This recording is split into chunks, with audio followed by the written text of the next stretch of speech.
Welcome to another edition of Cool Cars, Interesting People. Our guy today, Mike Spencer. Maybe you've been up to his little place called the Geomatic Attic. Brings in all these great eclectic acts. He's also quite an environmentalist. He does all kinds of things. He even has his own job. So he's an interesting fellow. We'll have a chat with everything that he does. In the meantime, a 1968 Pontiac Beaumont. Wayne Whipple, come on in here. This is our first real classic car that we've featured on this series. It's about time. Yeah. What drew you? Because you're the owner of this vehicle. What drew you to the Beaumont? Why is it so special? Well, to start with, it was a deal. Oh, yeah. So, Yeah. and that's, you'll find that most car guys that have got classic cars, they might have a love for one car, but if they get a deal on one and that's what they start with, pretty soon you got so much money in them Right. that's the car that you've got. All right. So what's this one got that makes it so special? It's got a bored and stroked 454 in it. It's a 496 cubic inch. It's pretty plain car. It's fast for a street car. It's pretty fast, and just a lot of fun to drive. Have you had to put a lot of money into this thing?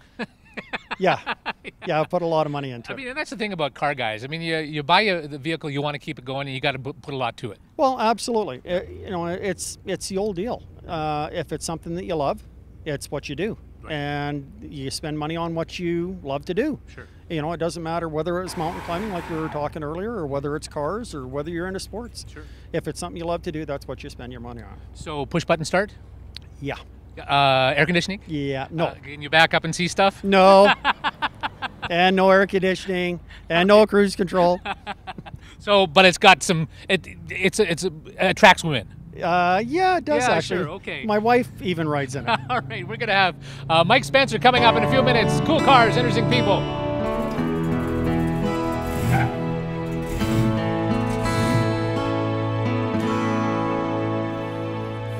There he is, Mike Spencer. Come. Hey, what's Here going it on, is. Good. The Geomatic Attic, the little place that could. It really is. It's amazing, isn't it? Well, yeah, it's been fun for us, that's for sure. Like this is where it all happens. Like, and how many shows have you had so far? Because I can look at your poster wall, and there's a ton of posters up there already. Well, already. I mean, it's been how many years? Just over 8 years. 8 and years. 150 shows. Is that right? Yeah. Gosh, you're like the little Ron Sakamoto. Can I call you Little Sack? Well, that's pretty high praise because I mean Ron's done a lot for the community and, Well, and as music you. as well. Yeah. No, so we'll talk all about this stuff. We'll all talk about the other things that you're doing. You just came back from Nepal, I did. and we got lots of. I've got a 1968 Pontiac Beaumont waiting for you. Oh, fantastic! Is that the year you were born?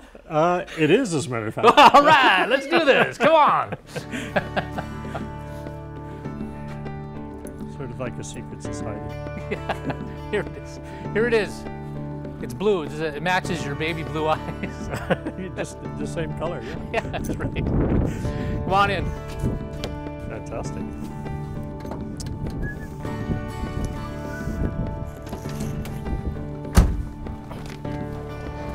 Okay.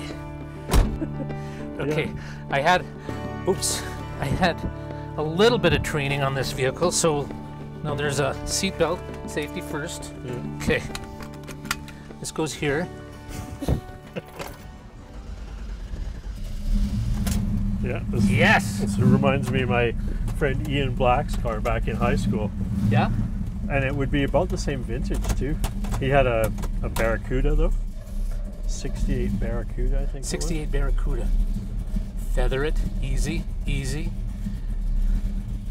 There. Now we're going. Wow. 68 Barracuda. So what was your big car in your day? The one you wanted. I think I had a Vauxhall Viva. What the hell is a Vauxhall Viva? Well, it was probably, if Phil Edmonston was around at the time, he probably called it his biggest lemon of that particular year. Yeah, there's no question. I think they're notoriously one of the worst vehicles ever made. Is that right? What company made that? Well, Canadian. Vauxhall, so which is like a British, Oh, is it? I Okay. think it's might even be a British Leyland product. Oh, okay. Yeah. But like a high school kid, what can you afford? Well, I can afford the smallest, worst car on the road, probably. So where are you from originally? From? I'm actually was born in Chester in the UK.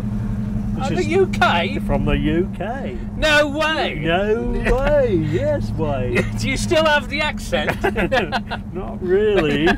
Chester, okay, so where's Chester? So Chester's right across the Mersey from Liverpool. Oh, wow. Yeah. So that's where you got your love of music. I don't know. You ferried across the Mersey. No, I mean, Chester actually is a pretty unique place in its own right. It's a really historic town. It's got a big wall around it. It's a walled city. Oh, does it? I don't even keep know the Romans out, probably. Well, probably the Scottish, probably. But, Okay, I'm going to really take a chance here on this intersection. Okay. And like, how old were you when you were there?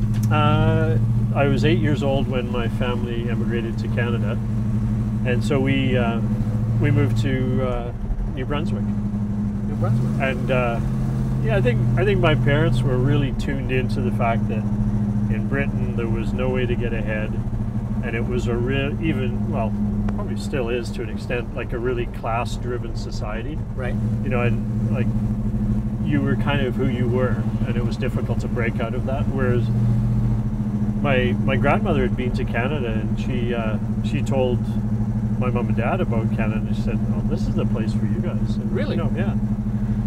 So in 1966, we moved to Canada. And so, what did your dad do? My dad was an architect, and later became a town planner.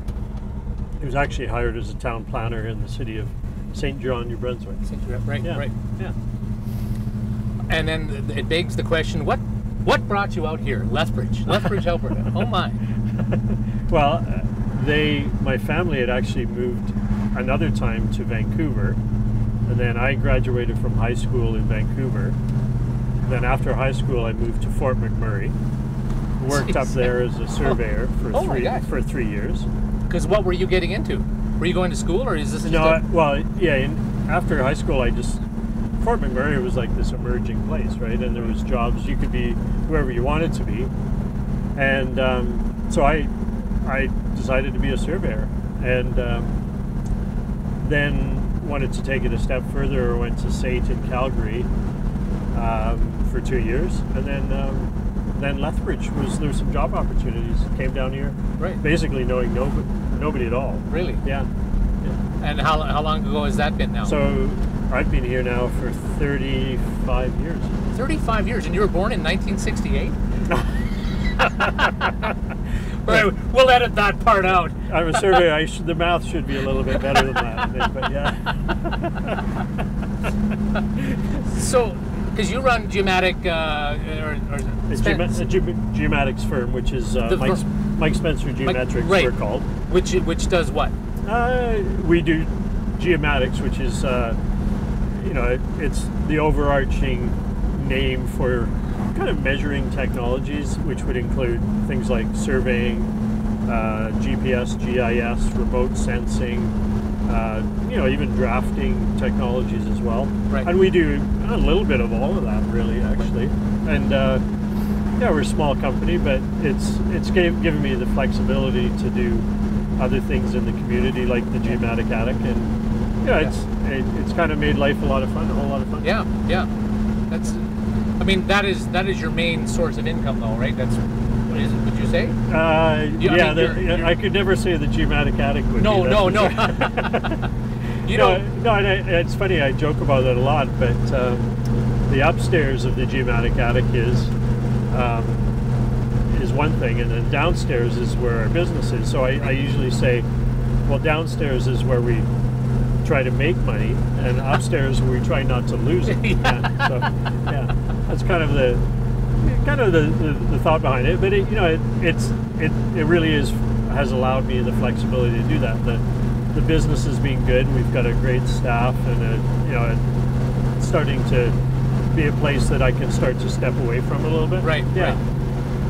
Like in looking to kind of going into other directions for you, or? Well, yeah, actually, we're really going through a really cool process right now where our staff is kind of doing a little bit of a, not only potentially a financial buy-in, but also, like really taking the next step towards real ownership of a business, where they're being asked to contribute with ideas and, you know, what are our next steps and things like that. So, I mean, it's really enjoyable being in something like that, where you feel like you're really collaborating with a bunch of people you really like.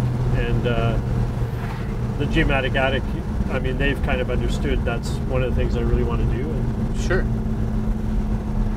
This is where we're going, to the Broxburn Vegetable Cafe, or whatever they call it. Yeah, no, I've been here once, and I've got a lot of friends who come here regularly. Cool.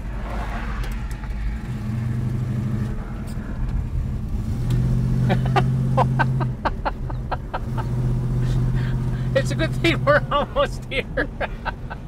Are we rolling, Bob? Good save.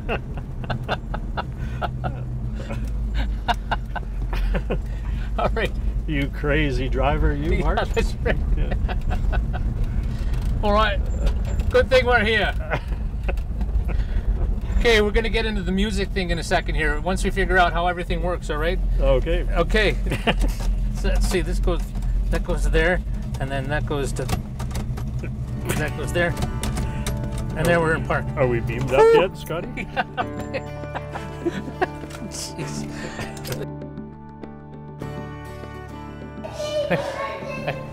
Come on. Right.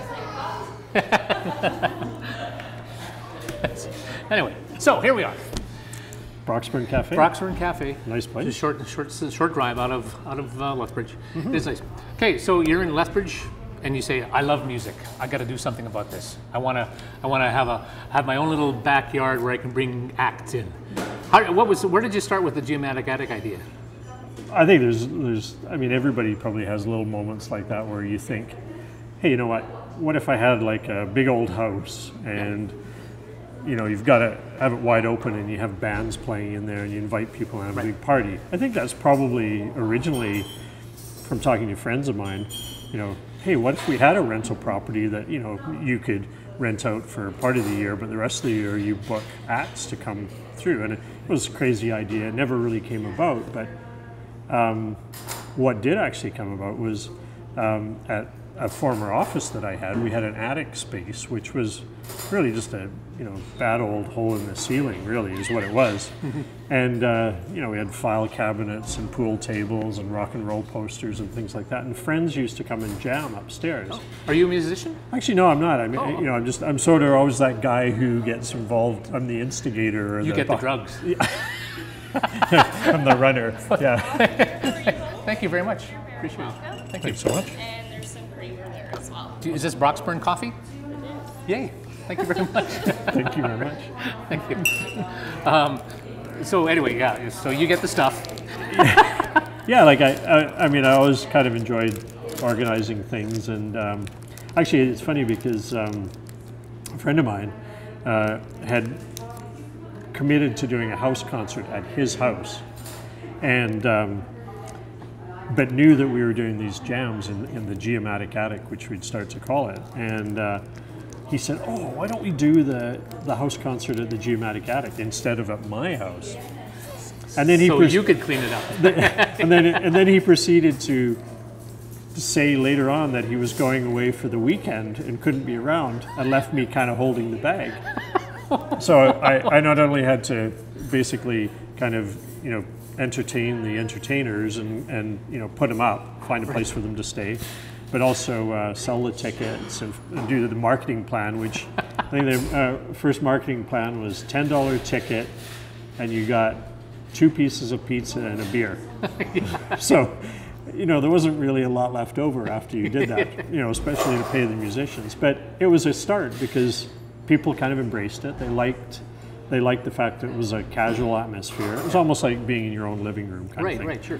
And that first year, it was 2008, and then we replicated that, I think, 5 times that year. Right. This isn't in the place you have now, though, right? No. This is totally different. Yeah, up on the north side. Okay. We're leasing a small space, and, you know, like, it was really just like a little shitty little hole in the ceiling is really what it was.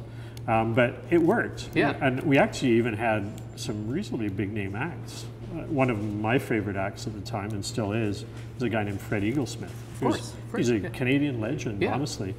And Been on David Letterman. yeah, exactly. Yeah, I mean, he's somebody that people who know Canadian music know that Fred's like deep in the heart of all of that. Yeah. And I always wondered, what would it take to get a guy like that to come and play here? And he said, well, it was about $2,000. And so I did the math and figured out what the ticket prices would have to be. Was your math better than it is now? Oh yeah, for 1968 versus 1958. No, right. Yeah. Okay. You're not going to let that go. Okay. But yeah, we made it work. Like we jammed 65 people in, and I think I negotiated them down to about $1,700, and the tickets were $35, Yeah. and there really wasn't much left over. Right. But I pulled my trailer down to the back of the first Geomatic Attic, and he used that as his green room and a place to hang out.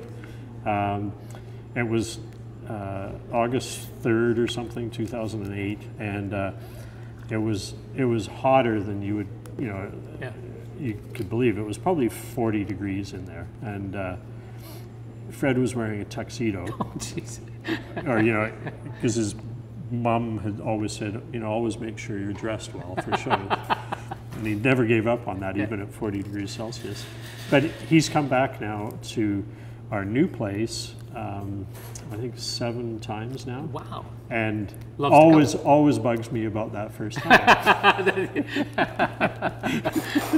Even though we're considerably, a little more temperature controlled now. Yeah, that's right. Yeah. So he sweated. Yeah, and so that was the embryo for it. And really for that show, we actually had to go out and buy a sound system of our own. Oh, right. I never had one before. We just depended on the performers bringing their own PA. Yeah. But once so we ended up spending 10 grand on a sound system, you're kind of committed. Yeah. Especially when there's no profits really to speak of to pay for it. Yeah. But it was the start of something that was just a whole bunch of fun. Right. And I've always been surprised about how the performers have embraced it. Right. Like they didn't need a 5,000 seat space or a 1,000 seat space. They liked the fact that they could play a Monday or Tuesday in a 100-seat space and have a real intimate show. Sure. Make less money, but probably going back to their roots a bit and really enjoying the music. So who fits the bill for who you bring in? I mean, I'm sure you have a wish list of people you'd like to bring in, but then it doesn't necessarily merit where you are. I guess you've got to consider 100 seats and all that. Yeah, you get limited by the acts a little bit because you just can't generate enough revenue in a 100-seat space unless you're prepared to go to like a $75 or $80 ticket. Right. And I mean, actually in certain situations I think we could do that. I think one time we got asked to host Gord Downey of Tragically Hip. And Gord Downey, I mean, Wow. And even at that time, Tragically Hip was, if not the top band in Canada, one of the top bands in Canada. And Gord Downey is just a fabulous entertainer. He's one of the most interesting guys to see on stage. And I think they were looking for about $6,000. So you do that in that 100-seat space, and you got to not only pay that guarantee, you've got to have expenses on top of it, like food and accommodation and sound man, etc. So you'd probably be looking at expenses of about $7,500. So right there, you've got to have a $75 ticket to make it pay. Right. So I think I think I would have done it, except we had a bunch of shows like piled on top of each other at that time, and it was a little much to push. Well, because people, I mean, you got to consider what people are paying for everything, and if you're paying $75 for a ticket, it better be the right ticket, right? Yeah. Yeah. But then again, I mean, you look at shows at the Saddle Dome now. There's not many big name shows that aren't $100, $150 now. Yeah. And so what's the experience like?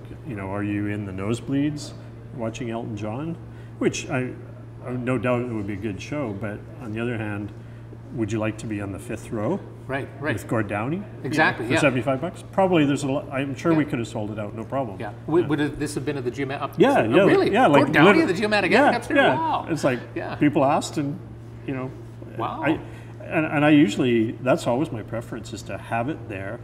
But we do go to, as you know, bigger venues. Yeah. We've done Southminster, we've done The Yates. Yates U of L Theatre, Yeah. done the Barn at the college, Yeah. German Canadian Club. Yeah. I'd love to do something at the Empress in Fort Macleod as well. You know, Yeah. that great old theatre Right. as well. Yeah. So, And I know entertainers embrace that place too. Yeah. Just the great Yeah. venue. Yeah, it's almost like being in Massey Hall or something. Yeah. It's kind of an iconic Yeah. place. Yeah. So at what point did you make the decision, you know what, we got something here, let's keep on doing it? Was that right after Fred sweated his head off? Well, I suppose it kind of Yeah. was, because I mean, we'd spent the money, but on the other hand, we did move to another, our geomatics business moved to another office, and then we actually kind of decided to design the upstairs as a... Really? And I mean, then we didn't know even if it was going to survive, so, you know, I didn't over-engineer it or anything like Right, that, right. but I think, you know, I think I did enough to, you know, ensure its life, and we haven't changed anything really to speak of, other than maybe tweaking what we did to make it sound better. Yeah. And it's proved to be a great sounding space.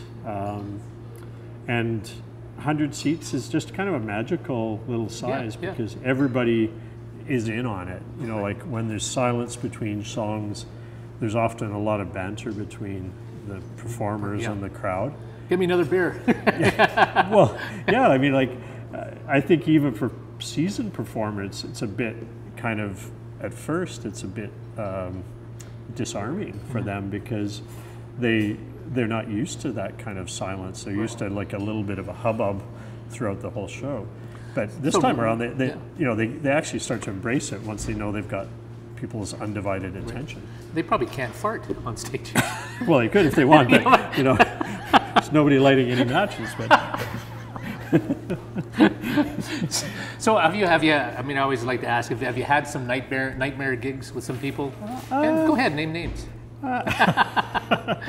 No, not really. No? You know, I mean, there's a few guys that are a little more difficult to deal with than others, but you know, most of it is just their own kind of.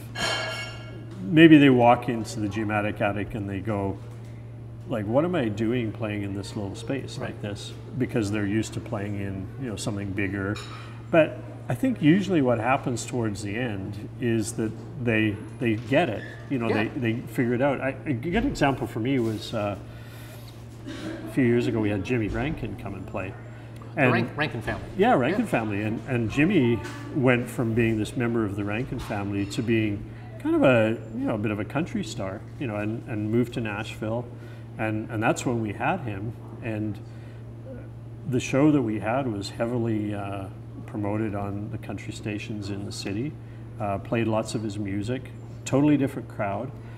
He came out and I think he was clearly, you know, a little bit kind of thinking, I'm above this. Oh, yeah. But as the evening wore on, we got to know him a little bit better. And part of it was just he's a bit of quite a shy man, actually. Right. But at the end of the show, you know, it was like, Broke out of his shell. yeah, and big hugs at the end, and you know, I got a CD that said, you know, really nice comments about, you know, what we had, What you know, are, yeah. together, as you know, between him and the venue, and you know, the vibe with the crowd, and there's been a lot of those kind of situations where you start out, you know, they're kind of feeling you out to see, you know, is this going to be a disaster or is it going to be a good thing? And it, Yeah. you know, I would say that it pretty much always ends up Yeah. being a really good thing. So the thing is, you're at a point, I think, with the Geomatic Attic where you don't want to get any bigger than you are. Because then it would lose, or would you? I mean, or would you lose all of that ambiance and that feeling and the down-home attitude Yeah, that no, everybody has? yeah, there's- both for entertainer and the concert goer. So, you know, you got your dedicated followers, all of a sudden you're saying, well, we're going to go at a bigger place. And they're saying, that's not what I came here for. Is that Yeah, and is that fair? I think you're actually, you know, you've hit on something there. I mean, there's definitely room to do the bigger shows, because if you do one at Southminster United Church, that's a lovely, beautiful venue, and for the right performer, it sounds fantastic. But yeah, like, you know, I think we've made our name by being this intimate place, and even the performers have gotten to know us through Right. talking to other performers. and I think their expectation is that they are going to play in a little space. Right. I think it's really only when, like, the money prohibits you doing a show in the Geomatic Attic. And you know, we can joke about this all you want, but we're really not in it for the money. We're in it for the music and experience. And we want to break even. We don't want to. We're You're not we're trying that not stupid. to stand on top of the building and open our pockets and throw money away. But although sometimes it feels like that. But yeah, it's kind of like, you know, as long as it's sustainable, it pays for itself, and we're getting good feedback. You're okay with that? Yeah. Yeah. I mean, we all kind of do our own thing for. I mean, like, you've lived in this community for a long, long time, and you've always given back, and you find a way to. You find it. Yeah, that's up for debate, but you know, you get to be in a place like this, and it's being good to you, and you kind of you find a way to, you know, kind of contribute in. I don't know, pay it forward is the way you call it, something like that. But yeah, no, it for me it still feels sustainable. I mean, I was born in 1968, so I'm still young. Good to know. I love the story of the fact that you had the sheepdogs before they became the sheepdogs. Yeah. That's amazing. I mean, they, you know, take us through that one. Well, that was kind of an interesting one because we had booked a band called the Sadies, who, you know, they're you know, a little bit of a, they're not a widely known band, but the people who know them absolutely love them. They have a really hardcore following, and they unbelievable. Actually, they're the sons of the Wood Brothers. It's their sons that basically kind of, you know, came forward and became the Sadies. Okay. Or sorry, not the Wood Brothers, the Good Brothers. The Good Brothers. Yeah. Okay, good. I'm okay. going WG. Yeah, okay. Math alphabet. But so anyway, the Sadies were booked to come, but Dallas Good, one of the two brothers in the Sadies, broke his leg falling on ice in Saskatoon. Canadian. Good Canadian story. But that was just before the show, and we had sold it out, but we had to cancel because it was that close to the accident. He wasn't able to play.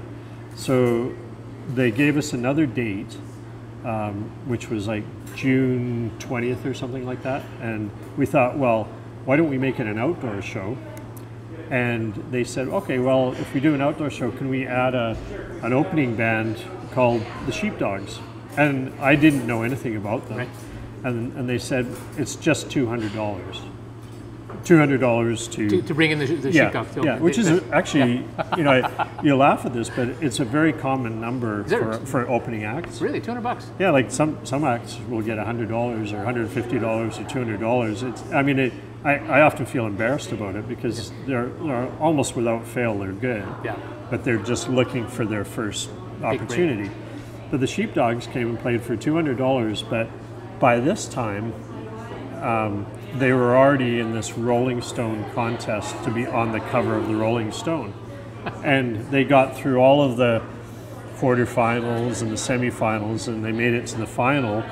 And they weren't selected when they came, but the week afterwards they were. Wow. So the next issue of Rolling Stone, after they played at the Geomatic Outdoor Show, they're on the cover of the Rolling Stone. Isn't that something? And now, if like, I don't even bother calling them because now they get, I'm going to say, probably between $20,000 and $40,000 a show. Isn't that something? Were they good? And they were amazing. Like, Yeah. you know, and people, you know, people talk about it as, were you there on that day? Yeah. You know, and there's 1,000 people that say they were. Yeah, there was right? probably only 300 there, but you know, there's 1,000 people that will say they were there. Yeah. Which is, I mean, even that little bit of a folklore that's kind cool. of builds Yeah. the history of the Geomatic Attic. Yeah, that's fantastic. Yeah. Yeah. Is there? Would you say? I know this is like having one of your babies being special, but was there one concert that just stands out for you, or just one meeting one person? There's a few actually. Yeah. I pretty much always think about a lady named Carrie Rodriguez that came. I remember her. Yeah. Yeah, second year, first year in our space we're in now. Austin, Texas. incredibly talented singer and fiddler. Right. And she came in with just an incredible kick-ass band. And it was July 4th or something like that, middle of this summer. And it was one of those aha moments where you go, wow, you know, we're in this thing and it's working. Yeah, because you wanted to come. And yeah, not only was it a great show, we've got my friend Dave Jacobson, who used to work for CTV, who you know, Yep. who took a ton of pictures. And you know, I still get a huge smile looking at the pictures because the band and myself and the volunteers are hanging out in our little lobby area and just joking around and having fun, and you know, it's like, you know, family. And that one was really a big one. Another one was you probably know Tom Wilson, who used to be the frontman for Junk House. Okay. And Blackie and the Rodeo Kings, one of the guys from Blackie and the Rodeo Kings, he formed a band called Lee Harvey Osmond. Right. And Lee Harvey Osmond's played 3 times at the Geomatic Attic. And the first show, these guys are like, they call their music psychedelic folk. And but really it's just like, you know, like searing rock and roll. And in our little space of 100 people, Tom got everybody to stand up and dance. And there's this little kind of wave that seemed to be happening on the floor. Oh no. And it's at that point I was trying to remember if I had actually agreed to the upgraded engineering on the floor joists, or whether I had, you know, taken the cheaper route. So this was the moment where if anybody's going to go through the floor, this would be it. Oh God, I hope I'm not Scottish. But that was probably the only time where I really kind of felt like there was a real movement in the floor. Oh, wow. But yeah, that one a lot of people talk about, and there's actually a little bit of a hardcore following for that. One of the big supporters of the Geomatic Attic is Paul McDonald from McDonald Nissan, right next to us, right. And he brings a crowd of people to come Really? to whenever Lee Harvey Osmond plays. Really? So yeah, He doesn't seem like a Lee Harvey Osmond guy. no, but like he's got his brother Jim as well. Like they're fans that would travel to see Lee Harvey Wow, Osmond. that's Yeah. fantastic. Yeah. So it's been going well. Yeah. Yeah, and it's going to. You don't want to stop it, right? Well, I mean, there's times where, you know, we try to kind of build in larger, periods of time so you can take a break from Right. it, because we typically end up kind of doing pretty concentrated seasons. Like I think last fall we did, like September to December, we probably did 10 shows. Wow. Which is a lot. That's a lot of shows. Yeah. And then I think this spring, from late January to end of April, I think we had 8 shows. So. Yeah. 18 in a year, Yeah. Around 20 years. Probably if, in order to do more, you'd have to really tighten up the organization and have more people involved in the running of the shows. Right. And we've got a really great group of volunteers, but I still like to be kind of right in the middle of it. Sure. You're almost like the curator a little bit of something, and yeah, it's a great exit strategy. Yeah. Just changing topics, you're an environmentalist. You're part of a big movement in Lethbridge now. Tell us about why you got involved with that. Well, Environment in Lethbridge was something that was kind of something that I kind of embraced. A bunch of friends have asked me to be involved, and really proud to say that the organization is up and running with staff, and that. The idea really is to do some widespread community engagement around sustainability and make Lethbridge become, maybe a little more of a community that embraces the small footprint rather than big footprint. I'm kind of embarrassed about my car then. Is that a lot of footprint on that car? Hopefully not. Well, yeah, I mean, that's an evolution. I mean, back when that car was made, it's 1968, I mean, the word environment really was a hardly used word, probably. Yeah. And, no one really cared. Yeah, it's probably, the late 80s, early 90s when you know, larger awareness started to kick in. And I think, I'm not going to pull any punches. I think Lethbridge is way behind the curve in terms of what it should be doing environmentally. We put way too much stuff into the landfill. And even if you forget about the big picture about the climate change, I mean, it just makes good sense to, be a little bit more conservation minded. Makes sense. Don't waste stuff. Be aware of what you're consuming. And we're all consumers, and we all have choices. And I think that's what Environment Lethbridge can really have an impact on, is being an educator. And I was involved, like, when the organization was first set up, and then we went to the city to do an ask for if they would like to collaborate with us and provide some funding. But we have to be sustainable ourselves as well. We'll probably be working in the community to get partners that will help to fund us as well.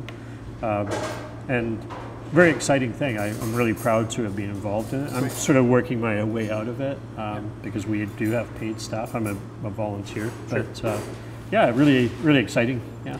And you just came back from Nepal, another thing that you're doing. Tell us, what was that all about? Well, I mean, that one, I was kind of just a small piece of a group. There was a group of 12 of us went on this, great big adventure. Went there 3.5 weeks, and the instigator behind it was a fellow named Murray Pritchard, who's a lawyer in town. And his family established a not-for-profit organization called Uphill Both Ways. Sure. And they've built 3 schools and a small hydro project in Nepal with a lot of help from the local Rotary. And actually there's a connection to the folks at Bridges of Hope as well. Right. And we went there to look at some of the projects, but also to do a trek and see Nepal and maybe even make a connection to Nepal, which might help this thing continue. And what an experience! There was a whole group. There was, youngest was 24, and I think the oldest was around 60, and it was hard work. It was every day we trekked probably 20K. But that was, a lot of ups and a lot of downs, and we finally ended up at about 17,000 feet. That was our peak. But we went through a lot of villages where it was almost like going back in time, except for people had cell phones. But, but really, it almost appeared like there was no currency. It was like they worked for everything that they got. They had terraced cornfields. Rice paddies. They brought that crop in, used it themselves, or traded it with a nearby village. But it's so remote that everything had to come in with porters or on mule trains. Yep. And that's how we traveled as well. Wow. And just really humbling, and lots of great pictures of people and like really warm-hearted people. They just had this massive earthquake that destroyed hundreds of thousands of homes, and many people died in it. Very tragic. But you almost would not know that there. People have moved on. In some cases the houses aren't rebuilt. They've made do with tarps over a broken down house. We visited schools where there was 30 people in a space, kind of 15 by 15 with a tarp over it, with the monsoon season coming up. Yeah. And these are some of the projects that Murray was interested in, I'm interested in, through the Geomatic Attic, and doing, maybe doing some fundraising for that, maybe do some leverage for what we do to promote that. So, and we've kind of always, tried to make, a little part of it with a community give back as well, because there's a bit of an opportunity for the bigger shows to generate some funds. Yeah. But Nepal thing, wow, it's way overused, but people say life-changing experience. I'm not sure that I would actually say that so much. Definitely eye-opening, that's for sure. Yeah. And just had found a great empathy and love of the people of Nepal. They were just amazing people. Suddenly the cut on your finger isn't as that big of a deal as Nothing really yeah. mattered that much, Yeah. you know. Like all the hardships that we felt were very minor by comparison to, you know, what these guys went. You know, there was porters that were wearing flip-flops at 17,000 feet when it was minus 10 degrees and blowing. Wow. And big smile on their face. And, Yeah. And, and yeah, just beautiful, beautiful country though. Well, I tell you what, thank you so much for Cheers. taking. If people want more information about what's coming up in Geomatic Attic, you've got a Facebook page, or web page. Yeah, geomaticatic.ca is our website. Lots of information about the shows. You know, past shows. If people are interested in what we've done, there's a record of every show that we've Fantastic. done. You know, charities that we've worked with, and we've got an art gallery as well. Yeah, So we try to promote local artists and. Facebook, Geomatic Attic, you can find us there, and Great. Thank you so much. Yeah. Cheers. Yeah, cheers again. Cheers twice. Thanks, Mark. Thank you.